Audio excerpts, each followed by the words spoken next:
હાલો વિદ્યાર્થી વહાલા વિદ્યાર્થીઓ, ધોરણ 12 તત્વજ્ઞાન એની અંદરમાં પ્રકરણ 1 ની અંદરમાં આપણે ભાગ 1, 2, 3 અને 4 એની વાત કરી ચૂકેલા છીએ। એમાં આપણે ભાગ 5 ની અંદરમાં જે વાત કરી રહ્યા છીએ એ પહેલા કહું તો આપણે ભાગ 3 ની અંદરમાં આપણે નિષેધનું સત્યતા કોષ્ટક અને એના તાર્કિક સ્વરૂપની આપણે વાત કરી ચૂકેલા છીએ। ભાગ નંબર 4 ની અંદરમાં આપણે સમુચ્ચય અને વિકલ્પન એના સત્યતા કોઠાની અને એના તાર્કિક સ્વરૂપની વાત કરી ચૂકેલા છીએ। અહીંયા આપણે ભાગ નંબર 5 ની વાત કરીએ છીએ તો 5 ની અંદરમાં જે મૂળભૂત 5 તાર્કિક કારકો છે એ મૂળભૂત 5 તાર્કિક કારકોમાંથી આપણે 3 તાર્કિક કારકોની નિષેધ, સમુચ્ચય અને વિકલ્પન એની વાત કરી ચૂકેલા છીએ। અત્યારે આપણે ચોથું તાર્કિક કારક એટલે શરતી એના સંદર્ભની અંદરમાં વાત કરવા જઈ રહ્યા છીએ।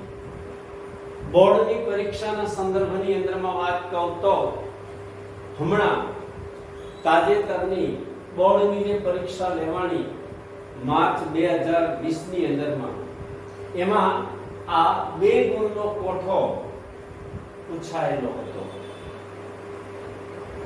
એવું બની શકે કે આવતા વર્ષે ફરી પાછો આ આખો પ્રશ્ન છે શરતી અને તેનું તાર્કિક સ્વરૂપ અને લક્ષણ સમજાવો એવો 5 ગુણનો પ્રશ્ન પણ પૂછાઈ શકે છે। એટલે 2 ગુણનો આ વર્ષે પ્રશ્ન પૂછાયેલો હતો। આની પહેલા આપણે જોયું હતું કે સમુચ્ચયનો પ્રશ્ન આખો કે સમુચ્ચયનું લક્ષણ અને એનું તાર્કિક સ્વરૂપ એનો 5 ગુણનો પ્રશ્ન પૂછાયેલો હતો। એટલે આમ જોવા જઈએ તો આ 5 મુદ્દાના સંદર્ભમાંથી બોર્ડની પરીક્ષામાં કુલ 7 ગુણનું પૂછાયેલું છે 5 મૂળભૂત તાર્કિક કારકોમાંથી। આવતે વર્ષે પણ આવી 7 ગુણની પૂરેપૂરી સંભાવના આ 5 મુદ્દામાંથી હોઈ શકે એમ આપણે કહી શકીએ છીએ। હવે એક મુદ્દાના સંદર્ભની અંદરમાં વાત કરીએ તો આપણે સમુચ્ચય અને વિકલ્પનની અંદરમાં ભણ્યા છીએ એ જ રીતે એ શરતીની અને દ્વિશરતીની વાત આપણે કરવા જઈ રહ્યા છીએ। એમાં થોડો ફેરફાર આવે છે, બાકીનું આ આખું મૂળભૂત માળખું દરેક પ્રશ્નની અંદરમાં એક સરખું આવે છે, એની આપણે વાત કરતા જઈએ। આમાં પહેલો મુદ્દો શરતીનો સત્યતા કોઠો। હવે આનું ઉદાહરણ તરીકે રૂપ આ પ્રકારે લઈ શકીએ P શરતી Q। એની અંદરમાં એનું ઘટક રૂપ વિધાન અને તેનું સત્યતા મૂલ્ય, પછી સંયુક્ત વિધાન અને તેનું સત્યતા મૂલ્ય। હું વારંવાર કહું છું કે આપણે બોર્ડની પરીક્ષામાં લખવાનું છે। ઘણા વિદ્યાર્થી લખતા નથી અને ના લખે એના પરિણામ સ્વરૂપે આ કોઠાનો 2 ગુણ હોય તો 1 ગુણ વિદ્યાર્થીનો કાપી લે ઘણા મૂલ્યાંકનકારો।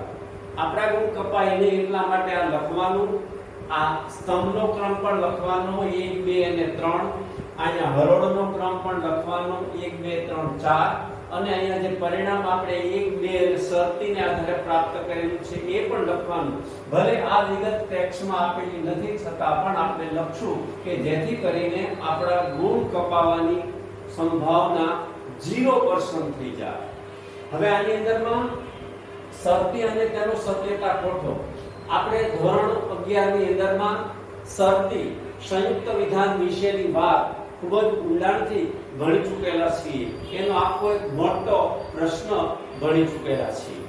એને અનુકૂળ સમયે તમે ફરી પાછું એકવાર જોઈ લેજો કે જેથી કરીને આપણે 12માનું આ આગળનું ખૂબ જ સારી રીતે આપણને યાદ રહી જાય। હવે એની અંદરમાં એનો નિયમ આપણે યાદ કરીએ તો આમાં P શરતી Q, તો આ P છે, P શરતી Q ની અંદરમાં આ P ને પૂર્ણાંક કહેવામાં આવે છે અને Q ભાઈ છે એને ઉત્તરાંગ કહેવામાં આવે છે। એટલે P શરતી Q એમાં P એ પૂર્ણાંક અને Q છે ઉત્તરાંગ। આનો સત્યતા મૂલ્યનો નિયમ આપણે ભણી ચૂકેલા છીએ કે જ્યારે પૂર્ણાંક સત્ય હોય અને ઉત્તરાંગ સત્ય હોય તો શરતી વિધાન છે, આખું વિધાન એ અસત્ય બને છે। બાકીની બધી સંભાવનાની અંદરમાં શરતી વિધાન સત્ય બને છે। હવે આ કોઠાના સંદર્ભની અંદરમાં આવી જઈએ તો પહેલો સ્તંભ P જેની અંદરમાં 2 T 2 F આવે છે, બીજો સ્તંભ જેમાં TF TF એ પ્રકારનો ક્રમ આવે છે, સાદા વિધાનની સંખ્યા 2 આવી એટલે હરોળની સંખ્યા 4 આવે છે, જે આપણે ધોરણ 11 માં ભણી ચૂકેલા છીએ। પહેલા બે P માટે 2 વખત T અને પછી 2 વખત F, Q માટે T અને F T F આ પ્રકારનું સત્યતા મૂલ્ય આપણે પ્રદાન કરીએ છીએ। દરેક સત્યતા કોઠામાં આ જે સંયુક્ત વિધાન આવશે એની અંદરમાં આ પ્રકારનું સત્યતા મૂલ્ય આપણે એનું આપશું। હવે હમણાં આપણે વાત કરી એ પ્રકારે કે શરતીની અંદરમાં જોયું કે પૂર્ણાંક છે એ સત્ય હોય અને ઉત્તરાંક છે એ અસત્ય હોય। આના વિશે આપણે કહીએ તો આનું મૂલ્ય સત્ય હોય અને આનું મૂલ્ય અસત્ય હોય તો આખું વિધાન અસત્ય બને। ઉદાહરણ તરીકે આ વાતને સમજવા માટે આપણે નીચે લઈએ તો P શરતી Q આનું મૂલ્ય સત્ય, આનું મૂલ્ય અસત્ય, તો સમગ્ર આ શરતી વિધાનનું મૂલ્ય અસત્ય પ્રાપ્ત થાય છે। બાકીની બધી શક્યતાઓની અંદરમાં આ શરતી વિધાન હંમેશાને માટે સત્ય જ બને છે। આ એક શક્યતા આપણે યાદ રાખી લઈ એટલે બાકીની શક્યતા આપણને બધી જ યાદ રહી જશે। હવે અહીંયા હરોળ નંબર 1 માં આવીએ તો હરોળ નંબર 1 માં P નું મૂલ્ય સત્ય, Q નું મૂલ્ય સત્ય, તો P શરતી Q એ સત્ય બને છે। હરોળ નંબર 2 ની અંદરમાં P નું મૂલ્ય સત્ય, Q નું મૂલ્ય અસત્ય, તો P શરતી Q અસત્ય બને છે। જે આપણે અહીંયા નીચેના ભાગની અંદરમાં લખ્યું છે પૂર્ણાંક સત્ય, ઉત્તરાંગ અસત્ય, આ પૂર્ણાંક છે, આ ઉત્તરાંગ છે, પૂર્ણાંકનું મૂલ્ય સત્ય, ઉત્તરાંગનું મૂલ્ય અસત્ય, તો આ શરતી વિધાન અસત્ય બને છે, જે આપણે અહીંયા મૂક્યું છે।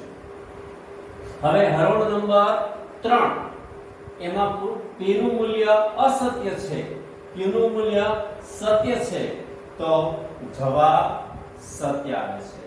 ઘણી વખત વિદ્યાર્થી મિત્રો આમાં ભૂલ કરે છે, અહીંયા TF છે એટલે F કરી નાખે, પણ અહીંયા FT છે તો પણ અહીંયા F કરે છે, પણ અહીંયા આપણે F કરવાનું નથી, ધ્યાનમાં રાખવાનું છે। પછી બીજી ભૂલ હજી ક્યાં થાય છે એની ચોથી હરોળના સંદર્ભમાં આપણે વાત કરીએ તો P નું મૂલ્ય અસત્ય, Q નું મૂલ્ય અસત્ય, તો P શરતી Q વિધાન સત્ય બને છે।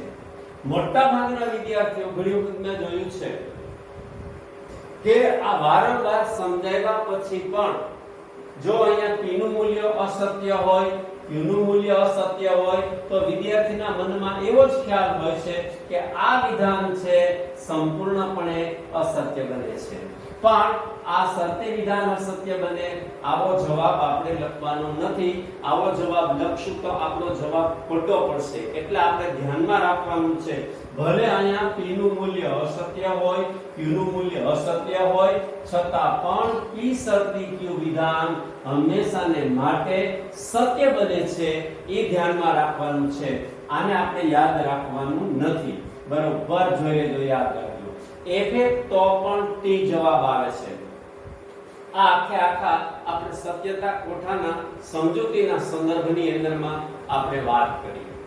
હવે એના આપણે તાર્કિક સ્વરૂપના સંદર્ભની અંદરમાં વાત કરીએ તો એના તાર્કિક સ્વરૂપના સંદર્ભની અંદરમાં 3 મુદ્દા અને છેલ્લે શરતીનું આપણે લક્ષણ સમજી લઈએ. એમાં તાર્કિક સ્વરૂપની અંદરમાં પહેલો મુદ્દો, શરતી એ દ્વિમુખી કારક છે. શરતી એ દ્વિમુખી કારક છે. દ્વિમુખી, જો આ શબ્દ બતાવે છે દ્વિમુખી એટલે એનું ક્ષેત્ર દ્વિમુખી એટલે બંને બાજુ. એટલે આપણે બીજા શબ્દોમાં કહેવું હોય તો ડાબી અને જમણી, જેમ કે અહીંયા P શરતી Q ઉદાહરણ તરીકે, તો P ભાઈ છે ઈ શરતીની ડાબી બાજુ છે એટલે શરતી ભાઈ એને પણ લાગુ પડે, અને જે Q ભાઈ છે એ શરતીની જમણી બાજુ છે એને પણ શરતી ભાઈ લાગુ પડે છે. એટલે આમ અહીંયા આ શરતી એ દ્વિમુખી કારક છે કે જેનું ક્ષેત્ર ડાબી અને જમણી બંને બાજુએ આવેલું હોય છે. એટલે કે ડાબી બાજુએ આવેલા એક વિધાનને અને જમણી બાજુએ આવેલા એક વિધાનને આ શરતી કારક લાગુ પડે છે. જેમ કે દાખલા તરીકે P શરતી Q એ રૂપનું વિધાન આપેલું હોય તો P એ શરતીની ડાબી બાજુએ આવેલું વિધાન છે એટલે એને લાગુ પડશે, અને અહીંયા શરતીની જમણી બાજુ Q વિધાન આવેલું છે એ એટલા માટે શરતી એને પણ લાગુ પડે છે. એટલે આ પ્રમાણે શરતી એ દ્વિમુખી કારક છે એમ આપણે કહી શકીએ છીએ. ક્રમ નંબર 2 ની વાત કરીએ તો શરતી એ સત્યતા ફલન લક્ષી કારક છે. શરતી એ સત્યતા ફલન લક્ષી કારક છે. વારંવાર આપણે વાત કરી છે કે સત્યતા ફલન લક્ષી કારક એટલે કે શરતીના સત્યતા મૂલ્યના નિર્ણયનો આધાર તેની અંદરમાં આવતા ઘટક રૂપ વિધાનો ના સત્યતા મૂલ્યને આધારે સમગ્ર શરતી વિધાનનું સત્યતા મૂલ્ય નક્કી થાય છે. દાખલા તરીકે આપણે નીચેના ઉદાહરણની અંદરમાં ફરી પાછા આવી જઈએ તો P શરતી Q આ સમગ્ર શરતી વિધાનનું સત્યતા મૂલ્ય આપણે એક નક્કી કર્યું, પણ કોને આધારે?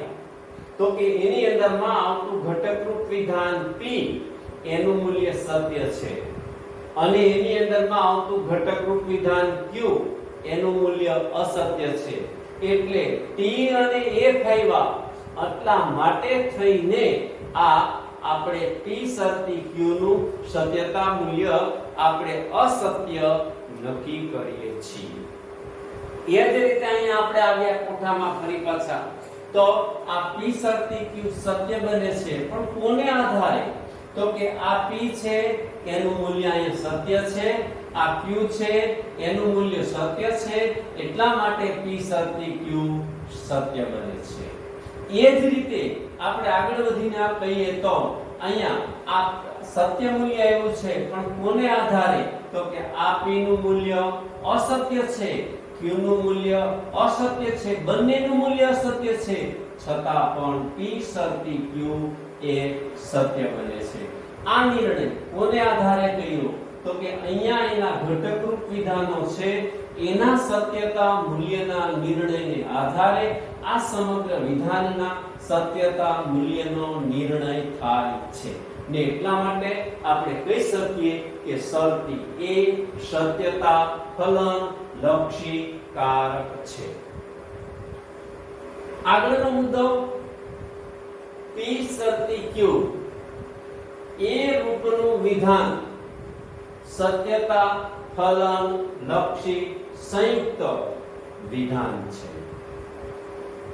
P શરતી Q એ રૂપનું વિધાન સત્યતા ફલન લક્ષી સંયુક્ત વિધાન છે. અહીંયા કૌંસમાં મેં લખ્યું છે કે આમાં શું જવાબ આપણે લખવાનો છે?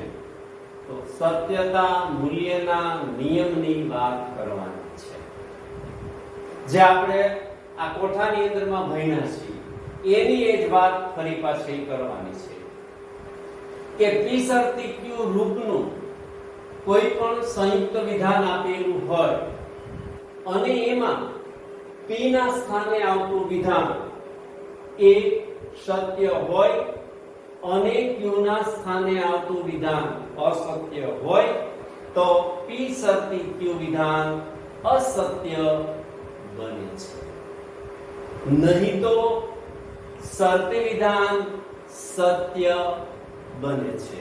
એટલે બાકીની ત્રણ શક્યતાઓની અંદરમાં આ શરતી વિધાન સત્ય બને છે. આ સમગ્ર આખા વિધાનને આપણે શરતી વિધાન કહીએ છીએ અને શરતીની કારકની આગળના આવતા વિધાનને આપણે પૂર્વાંગ કહીએ છીએ, જે અહીંયા મૂકેલું છે. અને શરતી કારક પછી જે વિધાન આવે છે એ વિધાનને આપણે ઉત્તરાંગ કહીએ છીએ. એટલે આખા સમગ્ર વિધાનને શરતી વિધાન કહેવાય, પણ શરતીની પહેલા ભાગમાં જે વિધાન આવે પૂર્વાંગ કહેવાય. શરતી કારક પછી જે વિધાન આવે તેને ઉત્તરાંગ વિધાન કહેવામાં આવે છે. હવે આપણે ચોથા મુદ્દાના સંદર્ભની અંદરમાં, છેલ્લા મુદ્દાના સંદર્ભની અંદરમાં વાત કરીએ તો શરતીનું લક્ષણ. આ લક્ષણની અંદરમાં પણ ફરી પાછી આપણે વાત આન્યા કરવાની છે કે એના સત્યતા મૂલ્યના નિયમની વાત, પણ ભેગી એક વાત કરવાની છે એના વાંચનની. આનું વાંચન આપણે આ પ્રમાણે કહીએ છીએ: જો P તો Q, જો P તો Q, આ પ્રકારનું વાંચન થાય છે. અને જો P શરતી Q રૂપનું વિધાન આપેલું હોય અને તેમાં P ના સ્થાને આવતું વિધાન સત્ય હોય અને Q ના સ્થાને આવતું વિધાન અસત્ય હોય તો આ શરતી વિધાન અસત્ય બને છે, નહીં તો એ શરતી વિધાન સત્ય બને છે. આ આખી સમગ્ર વાત આપણે શરતીના લક્ષણની કરી. અહીંયા આપણે આ પ્રકારનું જે તાર્કિક કારક છે શરતી, એના લક્ષણ, એના સ્વરૂપની વાત, એના તાર્કિક સ્વરૂપની વાત આપણે સમજ્યા. અને બોર્ડની પરીક્ષાની દૃષ્ટિએ આ પ્રશ્ન મારી દૃષ્ટિએ ખૂબ જ અગત્યનો લાગે છે. કદાચ 5 ગુણનો પ્રશ્ન પૂછાવાની સંભાવના છે, પણ 5 ગુણનો ના પૂછાય તો આ 2 ગુણનો પ્રશ્ન ફરી પાછો પણ પૂછાવાની સંભાવના છે. એટલે આને આપણે આપણા અભ્યાસક્રમની અંદરમાં વિશેષ મહત્વ આપશું અને આને આપણે વધુ માત્રામાં યાદ રાખશું. હવે આની સાથે સંકળાયેલો આગળનો મુદ્દો એટલે 5મો મુદ્દો, એના સંદર્ભની અંદરમાં આપણે વાત કરીએ.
હવે વિદ્યાર્થી મિત્રો, આપણે તાર્કિક કારકો અને તેનું તાર્કિક સ્વરૂપ અને લક્ષણ એની અંદરમાં આપણે 4 તાર્કિક કારકોના સ્વરૂપની વાત કરી ચૂકેલા છીએ. નિષેધ, સમુચય, વિકલ્પન અને શરતી. ત્યાર પછીનું 5મું તાર્કિક કારક છે જેને દ્વિશરતી તાર્કિક કારક કહેવામાં આવે છે. એ 5 તાર્કિક કારકોમાંનું 5મું તાર્કિક કારક દ્વિશરતી, એનું તાર્કિક સ્વરૂપ અને એના લક્ષણની હવે આપણે વાત કરીએ. એમાં ક્રમ નંબર 1, પહેલો મુદ્દો દ્વિશરતીનો સત્યતા કોઠો, અને એનું ઉદાહરણ આપણે સમજવા માટે લખ્યું છે કે દાખલા તરીકે P દ્વિશરતી Q. અહીંયા આપણે એનો સમગ્ર સત્યતા કોઠો બનાવ્યો છે. આ સત્યતા કોઠા વિશે પણ આપણે સૌ ધોરણ 11 ની અંદરમાં ઊંડાણથી ભણી ચૂકેલા છીએ. એટલે મારી એ તમને સલાહ છે કે ધોરણ 11 ની ટેક્સ્ટ લઈ અને આના વિશે પણ આપણે એકવાર જોઈ લો. કારણ કે આ મુદ્દો એવો છે કે જેને આપણે આગળના મુદ્દાની સાથે પણ સંબંધ છે. અહીંયા આપણે વાત કરીએ તો દ્વિશરતીનો સત્યતા કોઠો, તો એના સત્યતા મૂલ્યના નિયમને આપણે યાદ કરી લીધો, ધોરણ 11 માં ભણ્યા છીએ કે P દ્વિશરતી Q જો દ્વિશરતી છે, એક શરત નથી, 2 શરત છે. એટલે એ એમ જણાવે છે કે અને બીજા નંબરની અંદરમાં આ દ્વિશરતીની અંદરમાં એના સત્યતા મૂલ્યના નિયમને યાદ રાખવા માટે સમમૂલ્ય વિધાન હોય તો એનું સત્ય મૂલ્ય, અને અસમમૂલ્ય હોય તો એનું સત્યતા મૂલ્ય અસત્ય આવે છે. આપણે યાદ રાખવા માટે સરળ ટેકનિક માટે આપણે એમ કહી શકીએ. દાખલા તરીકે હું તમને કહું કે P દ્વિશરતી Q, એ જ રીતે P દ્વિશરતી Q. આમાં P નું મૂલ્ય સત્ય, Q નું મૂલ્ય સત્ય, તો આ દ્વિશરતી વિધાન છે એ સત્ય બને છે. સમમૂલ્ય એટલે સત્ય જવાબ આવ્યો. એ જ રીતે અહીંયા P નું મૂલ્ય માની લઈ અસત્ય છે, Q નું મૂલ્ય પણ માની લઈ અસત્ય છે, તો પણ અહીંયા આ દ્વિશરતી વિધાન અસત્ય બને છે. પણ અસમમૂલ્ય હોય એટલે એક જગ્યાએ સત્ય હોય, બીજી જગ્યાએ અસત્ય હોય. દાખલા તરીકે આપણે એમ કહીએ કે P દ્વિશરતી Q, P નું મૂલ્ય સત્ય, Q નું મૂલ્ય અસત્ય, તો આ દ્વિશરતી વિધાન અસત્ય બને. હવે આ ક્રમ ફેરવી નાખીએ. દાખલા તરીકે આમ હોય P દ્વિશરતી Q, પહેલા P નું મૂલ્ય અસત્ય, Q નું મૂલ્ય સત્ય, તો આ દ્વિશરતી અસત્ય બને, કારણ કે એનું મૂલ્ય સરખું નથી. કહેવાની વાત એ છે કે દ્વિશરતી એ સમમૂલ્ય વાળી વાત છે કે જેનું સમમૂલ્ય હોય, સરખું સમાન હોય, એ વિધાન સત્ય બને છે. બાકી વિષમમૂલ્ય હોય, અસમમૂલ્ય હોય, તો એનું સત્યતા મૂલ્ય અસત્ય આવે છે. હવે આપણે સત્યતા કોઠાની અંદરમાં આવી જઈએ એટલે આને આધારે એ વાત સમજાઈ જશે. ફરી પછી યાદ તાજી વાત કરાવી દઉં કે બોર્ડની પરીક્ષામાં પ્રશ્ન પૂછાય તો આ કોઠો પૂરેપૂરો લખવાનો છે. આમાં કોઈ વિગત કાઢી નાખવાની નથી. ઘટકરૂપ વિધાન અને તેનું સત્યતા મૂલ્ય, સંયુક્ત વિધાન અને તેનું સત્યતા મૂલ્ય. ઘટકરૂપ વિધાનની અંદરમાં અહીંયા સાદા વિધાનની સંખ્યા 2 આવે એટલે હરોળની 4 સંખ્યા આવે છે. પહેલા 2 આદ્ય સ્તંભ આવે છે, 2 સાદા વિધાનો હોવાથી. આની અંદરમાં પહેલા P માટે 2 વખત T, 2 વખત F આવે. પછી બીજા સાદા વિધાન Q માટે TF, TF આ પ્રકારે આવે છે. હવે આપણે 1 અને 2 અને દ્વિશરતીને આધારે આ જવાબ આવે છે. આમાં પેલી હરોળના સંદર્ભમાં વાત કરીએ તો p નું મૂલ્ય સત્ય, q નું મૂલ્ય સત્ય, તો p દ્વિશરતી q સત્ય બને છે. જો બેયનું મૂલ્ય સરખું એટલે સત્ય જવાબ આવ્યો. એ જ રીતે હરોળ નંબર 2 ની આપણે વાત કરીએ તો p નું મૂલ્ય સત્ય, q નું મૂલ્ય અસત્ય, તો p દ્વિશરતી q અસત્ય બને છે. જો સમમૂલ્ય નથી આવ્યું એટલે આનો જવાબ આવ્યો અસત્ય. એ જ રીતે હરોળ નંબર 3 ની વાત કરીએ તો p નું મૂલ્ય અસત્ય, q નું મૂલ્ય સત્ય, તો p દ્વિશરતી q અસત્ય બને છે.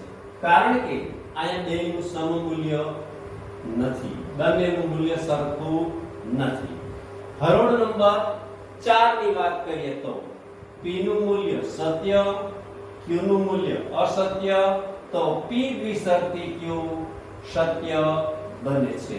કારણ કે બંનેનું મૂલ્ય સરખું આવ્યું એટલે જવાબ સત્ય આવ્યો. અહીંયા પણ બંનેનું મૂલ્ય સરખું આવ્યું એટલે સત્ય જવાબ આવ્યો. અહીંયા બંનેનું મૂલ્ય સરખું નથી એટલે અસત્ય જવાબ આવ્યો. અહીંયા પણ બંનેનું મૂલ્ય સરખું નથી એટલા માટે અસત્ય જવાબ આવ્યો.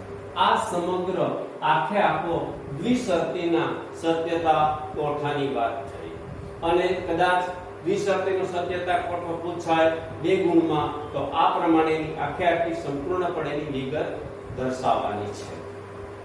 હવે એના તાર્કિક સ્વરૂપ અને એના લક્ષણના સંદર્ભની આપણે વાત કરીએ તો દ્વિશરતી એ દ્વિમુખી કારક છે. દ્વિશરતી એ દ્વિમુખી કારક છે. આ શબ્દ બતાવે છે દ્વિમુખી, જેનું મોઢું બંને બાજુ હોય છે. ડાબી અને જમણી બંને બાજુએ એ કારકનું ક્ષેત્ર આવેલું હોવાને લીધે એને આપણે દ્વિમુખી કારક કહીએ છીએ. જેમ કે દાખલા તરીકે આપણે એમ કહીએ p દ્વિશરતી q, તો આમાં p એ દ્વિશરતીની ડાબી બાજુએ આવેલું છે, આમાં q એ દ્વિશરતીની જમણી બાજુએ આવેલું છે. એટલે આ દ્વિશરતી કારક એવું છે કે એની ડાબી બાજુએ આવેલા વિધાનને અને જમણી બાજુએ આવેલા વિધાનને લાગુ પડે છે. એટલે આપણે કહી શકીએ કે દ્વિશરતી એ દ્વિમુખી કારક છે કે જેનું ક્ષેત્ર એની ડાબી અને જમણી બંને બાજુએ આવેલું હોય છે. એટલે કે ડાબી બાજુએ આવેલા એક વિધાનને અને જમણી બાજુએ આવેલા એક વિધાનને આ દ્વિશરતી કારક લાગુ પડે છે. જેમ કે p દ્વિશરતી q, એમાં p એ દ્વિશરતીની ડાબી બાજુએ આવેલું છે અને q એ દ્વિશરતીની જમણી બાજુએ આવેલું છે. એટલે આ દ્વિશરતી એ p અને q બંનેને લાગુ પડે છે એમ આપણે કહી શકીએ છીએ. બીજા મુદ્દાના સંદર્ભમાં વાત કરીએ. બીજો મુદ્દો છે તાર્કિક સ્વરૂપમાં દ્વિશરતી એ સત્યતા ફલન લક્ષી કારક છે. દ્વિશરતી એ સત્યતા ફલન લક્ષી કારક છે. એટલે કે દ્વિશરતીના સત્યતા મૂલ્યના નિર્ણયનો આધાર તેની અંદરમાં સમાવેશ પામતા ઘટકરૂપ વિધાનોના સત્યતા મૂલ્યને આધારે આ દ્વિશરતી વિધાનનું સત્યતા મૂલ્ય નક્કી થાય છે. દાખલા તરીકે આપણે નીચે જે અહીંયા 4 ઉદાહરણો લખ્યા છે, દરેક ઉદાહરણની અંદરમાં જોઈએ. જેમ કે ઉદાહરણ નંબર 1 માં p દ્વિશરતી q એનો નિર્ણય સત્યનો આપણે લીધો, પણ કેને આધારે? તો કે p સત્ય છે, q સત્ય છે, એટલા માટે એનો સત્ય હોવાનો નિર્ણય આપણે લીધો. એ જ રીતે આ દ્વિશરતી છે, ઈ અહીંયા દ્વિશરતી છે, ઈ સત્ય છે હોવાનો આપણે નિર્ણય લીધો, પણ કોને આધારે? તો કે p નું મૂલ્ય અને q નું મૂલ્ય બંને અસત્ય છે, એટલા માટે આ દ્વિશરતી સત્ય બને છે એમ આપણે કહી શકીએ છીએ. એ જ રીતે આપણે એની ત્રીજી શક્યતા p નું મૂલ્ય અસત્ય, p નું મૂલ્ય સત્ય, q નું મૂલ્ય અસત્ય, એટલે p દ્વિશરતી q અસત્ય બને છે. એ જ રીતે ચોથી શક્યતા કે અહીંયા p નું મૂલ્ય અસત્ય, q નું મૂલ્ય સત્ય, એટલે આ દ્વિશરતી વિધાન અસત્ય બને છે. ટૂંકમાં આ સત્ય હોવાનો કે અસત્ય હોવાનો જે આપણે નિર્ણય કર્યો છે આ દ્વિશરતીનો, એ એના ઘટક રૂપ વિધાનોના સત્યતા મૂલ્યને આધારે આપણે નક્કી કર્યું છે. એટલા માટે આપણે કહી શકીએ કે આ દ્વિશરતી એ સત્યતા ફલનલક્ષી કારક છે, એમ આપણે કહી શકીએ છીએ. ક્રમ નંબર 3, p દ્વિશરતી q એ રૂપનું વિધાન સત્યતા ફલનલક્ષી સંયુક્ત વિધાન છે. આની અંદરમાં વારંવાર કહું છું કે આપણે સત્યતા મૂલ્યના નિયમની વાત કરવાની છે. આપણે કહીએ તો p દ્વિશરતી q ની અંદરમાં p અને q બંનેનું મૂલ્ય સત્ય હોય અથવા અસત્ય હોય તો દ્વિશરતી વિધાન સત્ય બને છે, નહીં તો અસત્ય બને છે. જે આપણે અહીંયા આ ઉદાહરણની અંદરમાં જોઈએ છીએ, p અને q બંનેનું મૂલ્ય સત્ય અને p અને q બંનેનું મૂલ્ય અસત્ય, તો બંનેનો જવાબ સત્ય આવ્યો. નહીં તો અસત્ય બને, એટલે અહીંયા tf આવ્યું, અહીંયા ft આવ્યું, એટલે એનો જવાબ અસત્ય આપણને પ્રાપ્ત થયો.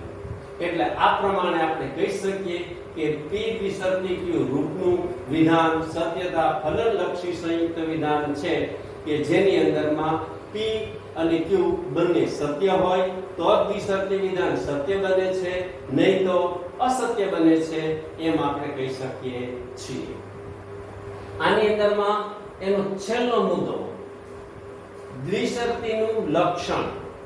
તો આ દ્વિશરતીના લક્ષણમાં પણ ફરી પછી એના સત્યતા મૂલ્યના નિયમની જ વાત આવે છે, પણ એક એમાં વાંચનનો મુદ્દો વધારાની વિગત આવે છે, જેનું વાંચન જો p તો અને તો જ q, જો p તો અને તો જ q, એ પ્રકારે એનું વાંચન થાય છે. જો p દ્વિશરતી q રૂપનું વિધાન આપેલું હોય અને એમાં p અને q બંનેનું મૂલ્ય સત્ય હોય